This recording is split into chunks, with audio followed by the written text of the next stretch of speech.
very small children spend too much time in front of screens for entertainment, and that this has a pretty long list of negative consequences on their development. If you are curious, let me know, I will share the list. But it was only very recently that I realized that very small children are using their electronic devices to also communicate with each other.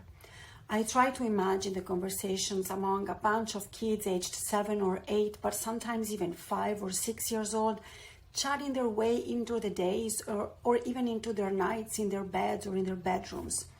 What could they possibly be talking about? What words are they using? What feelings are they feeling? And what feelings are they sharing? Are they even able to hold a conversation at that age? My experience with my kids at that age is that no, they were not able to hold a conversation when they were 8. And from this thread of questions to another one, is this way of communicating an addition to conventional in-person communication or a substitution to it? How will this generation of children, the first one in the history of human race who is learning to communicate in the absence of physical presence, be affected in their ability to communicate the way we have done for the past millions and millions of years? This thing is so new that research is ongoing and yet has to offer final answers. This is happening now, and we don't have a way to know how this will affect interpersonal exchange as these children become teens and later young adults. Maybe we can learn from some studies that have been conducted in the past.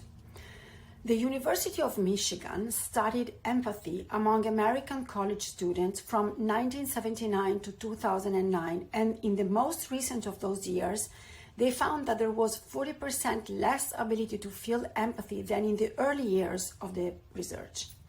In 2014, UCLA, the University of California, Los Angeles, found that the ability to recognize emotions in face-to-face communication among 6th graders is significantly lowered in kids that use technology to communicate among each other compared to children that do not use technology. The research shows that after even 5 days off devices, kids get better at identifying emotions compared to children that don't get off the phones.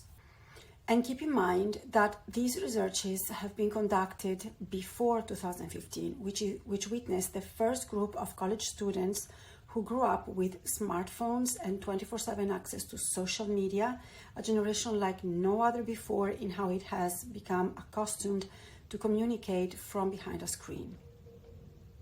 And definitely before our current time, approaching 2022, when small children are actually learning communication in the absence of physical presence. The thing is that to understand each other, we do not entirely rely on words. Much of the meaning of what we want to say passes through other components of the exchange, such as the way we move our body, the postures we assume, the nuances of our facial expressions, the look in our eyes, the way we move our hands, the way we use our voice, the tone and the volume, and the way all of this constantly changes, even within each single interaction. It is called body language, or verbal communication, or nonverbal communication, or social engagement system. And we are pros into reading these cues. We do not rely on words even when we think we do. Without even realizing it, we process so much information about the person we're talking to, and we are able to understand him or her. And without even being aware of it, we in turn act out all those cues to convey the precise message we had in mind or in our heart. We need all of this to understand each other. So, emoticons were introduced to help us where we could only rely on words, as is the case of communication via text messages. And a whole other chapter needs to be opened about what happens with webcams and video, photo, and group chats. And I am glad someone had this great idea to add on all sort of little round faces and symbols to help us get our messages across. but it is only a pale resemblance of what we are able to do with our faces and our bodies and our eyes. And by the way, are our children even able to understand emoticons, given that they are losing their ability to recognize emotions entirely and to feel for what their friends are feeling in an emphatic way, given that they are losing their ability to feel empathy in the first place? And how is this decreasing ability to read emotions and feel emphatic going to affect the already rising numbers of bullying, cyberbullying, anxiety, depression, eating disorders, and other issues typical of our times and of our young people? I am not sure of the answers to these questions.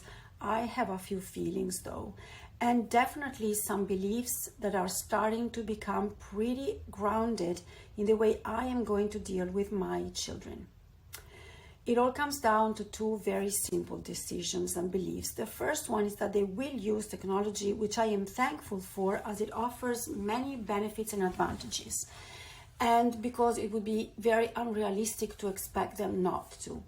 And the second belief is that I will not leave them alone in there, just like I would not leave them alone and uninstructed in any other context where they need assistance until they gain independence, which is the goal.